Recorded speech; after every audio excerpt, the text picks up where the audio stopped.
ধরা টাকা এমন একটি জিনিস যেটির জন্য আমরা সকলে ঘুম থেকে উঠা থেকে রাতে ঘুমাতে যাওয়া পর্যন্ত পরিশ্রম করি।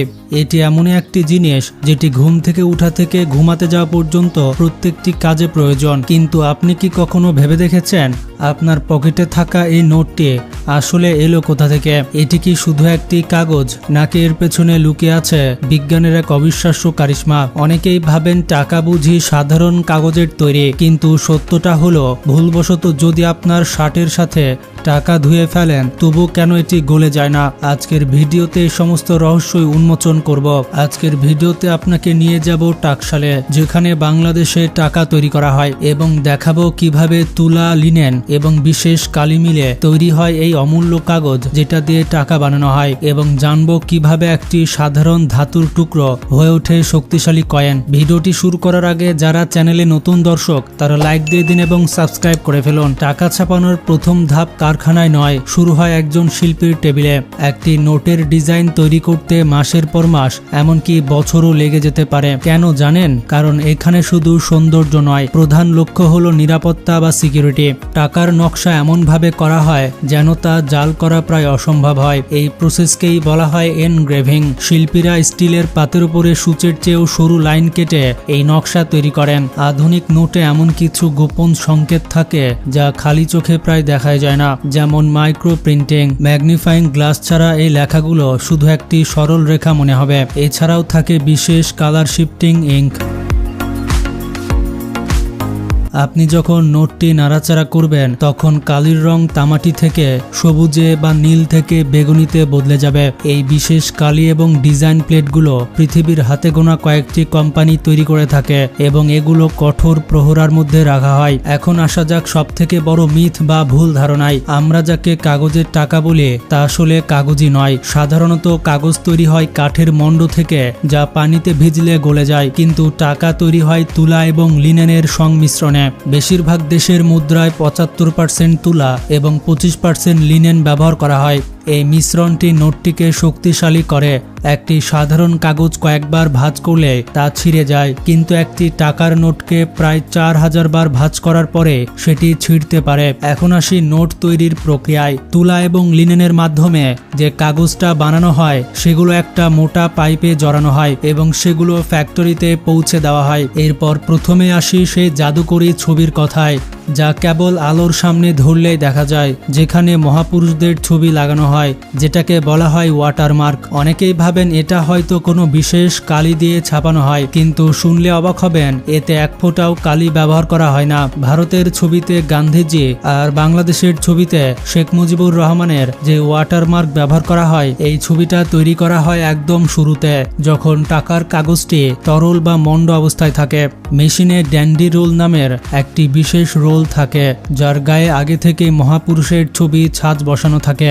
যখন ভেজা কাগজ এই রোলের নিচ দিয়ে নেমে যায় তখন ছবির উজ্জ্বল জায়গাগুলোতে কাগজ পাতলা হয়ে যায়, আর ছায়ার জায়গাগুলোতে কাগজ একটু মোটা বা ঘন থাকে। কাগজ শুকিয়ে গেলেই এই পুরুত্বের কম বেশির কারণে আমরা আলোর সামনে ধরলে ছবিটা দেখতে পাই। ওয়াটারমার্কের পরেই আসে টাকার সব থেকে ইন্টারেস্টিং পার্ট।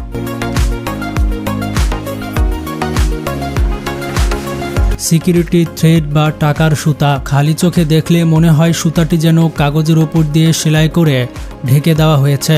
একটু দেখা যাচ্ছে, আবার একটু ঢাকা, আর নড়াচড়া করালে রংধনু বা মেটালিক রঙের ঝিলিক দেয়। কিন্তু জানেন কি, এটি আসলে কোনো সুতা নয়, এটি এক ধরনের বিশেষ প্লাস্টিকের স্ট্রিপ। কাগজ যখন একদম লিকুইড বা মন্ড থাকে তখনই মেশিনের মাধ্যমে এই স্ট্রিপটি কাগজের ভেতরে ঢুকে দেওয়া হয়, আবার কিছু জায়গায় ফাঁকা রাখা হয়। এজন্যই ওপর থেকে দেখলে একে কাটা কাটা মনে হয়, কিন্তু আলোর সামনে ধরলে দেখবেন এটি আসলে একটি অখণ্ড বা সলিড লাইন। এটি এমন এক প্রযুক্তি যা নকল করা প্রায় অসম্ভব।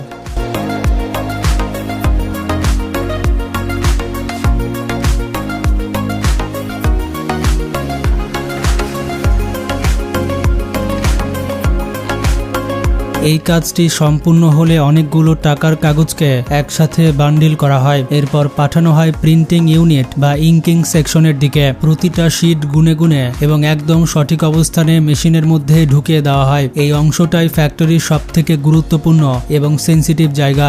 এখানে ব্যবহার করা হয় বিশেষ ধরনের সিকিউরিটি ইঙ্ক বা কালি, যে কালি সাধারণ বাজারে পাওয়া যায় না। কিছু কালি চোখে দেখা যায়, আর কিছু কালি শুধু আলোতে ধরা পড়ে, আবার কিছু কালি রং বদলায়। টাকার প্রিন্টিং শুরু হয় ব্যাকগ্রাউন্ড থেকে, আর এই ধাপটিকে বলা হয় সিমালটেনিয়াস অফসেট প্রিন্টিং। সাধারণত প্রিন্টারে যেমন একটার পর একটা কালার ছাপানো হয়, এখানে ব্যাপারটা তেমন নয়।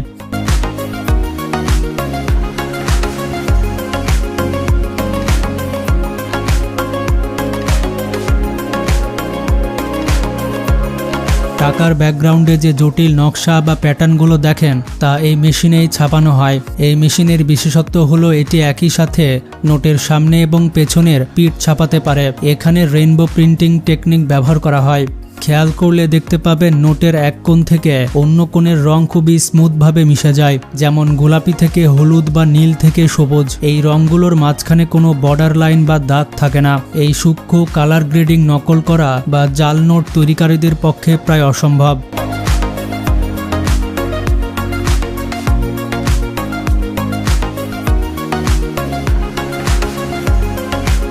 ব্যাকগ্রাউন্ড প্রিন্ট হওয়ার পর কাগজগুলো চলে যায় দ্বিতীয় এবং সবথেকে গুরুত্বপূর্ণ ধাপে, যার নাম হচ্ছে ইন্টাগ্লিও প্রিন্টিং। এতক্ষণ যা ছাপা হলো তা ছিল কাগজের সাথে একদম মিশে থাকা। এরপর বসবে ব্যাংকের নাম এবং টাকার অ্যামাউন্ট। এই মেশিনে স্টিলের প্লেটে খুব গাঢ় কালি ব্যবহার করা হয় এবং প্রচণ্ড চাপ এবং প্রেসার দেওয়া হয়। এই চাপের ফলে কালি কাগজের উপরে একটু উঁচু হয়ে বসে যায়। এই প্রিন্টিং এতটাই টেকসই হয় যে নোট পানিতে ভিজলেও এই কালি উঠে যায় না বা ছড়িয়ে পড়ে না। আর এই উঁচু কালির স্পর্শয় আসল টাকা চেনার অনুভূতি দেয়।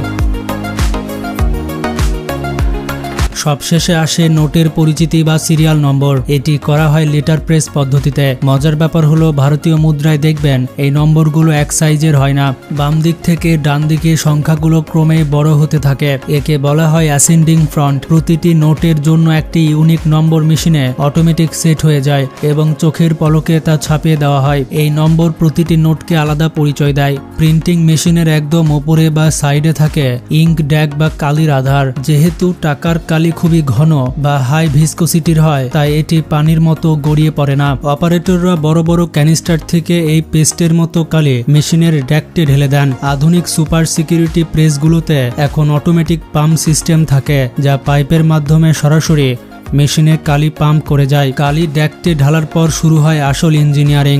একে বলা হয় ইঙ্ক ট্রেন। এখানে একটার পর একটা প্রায় 10 থেকে 20টি রোলার থাকে। কালি যখন প্রথম রোলার থেকে দ্বিতীয়, তারপর তৃতীয় রোলারে যায়, তখন সেই ঘন পেস্টটি পিষে একদম পাতলা হয়ে যায়। মেশিন এই কালিকে এতটাই পাতলা করে ফেলে যে এর পুরুত্ব মানুষের চুলের থেকেও কম হয়। এই প্রসেসটি জরুরি যাতে টাকার নোটে কালির স্তর সব জায়গায় সমান থাকে। সমস্ত প্রিন্টিং এবং ছাপ দেওয়ার কাজ শেষ, কিন্তু এগুলো তো বড় বড় কাগজের শিট। এগুলো আমাদের মানিব্যাগের সাইজে আসে কিভাবে? এখন আমরা দেখব ফ্যাক্টরি প্রসেসের সব থেকে স্যাটিসফাইং পার্ট, যেখানে চোখের পলকে বড় বড় শিটগুলোকে কেটে সুন্দর বান্ডিল বেরিয়ে আসে এবং অটোমেটিক মেশিনে চড়ে সোজা চলে যায় ভল্টে। প্রথমে বড় শিটগুলোকে নিয়ে যাওয়া হয় হাই স্পিড কাটিং মেশিনে, যেখানে সেন্সর এতটাই নিখুঁত হয়ে থাকে যে চুল পরিমাণ এদিক ওদিক হয় না। মেশিনের ধারালো ব্লেড ওপর থেকে নেমে আসে এবং হাজার হাজার শিটকে একসঙ্গে কেটে একদম সাইজ মতো আলাদা করে ফেলে। এই দৃশ্যটি দেখা যে কোনো মানুষের জন্য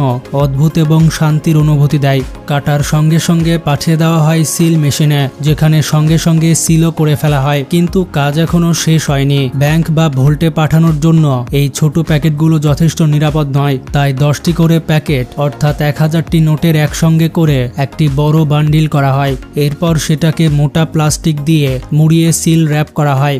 একে বলা হয় কারেন্সি ব্রিক বা টাকা রিট।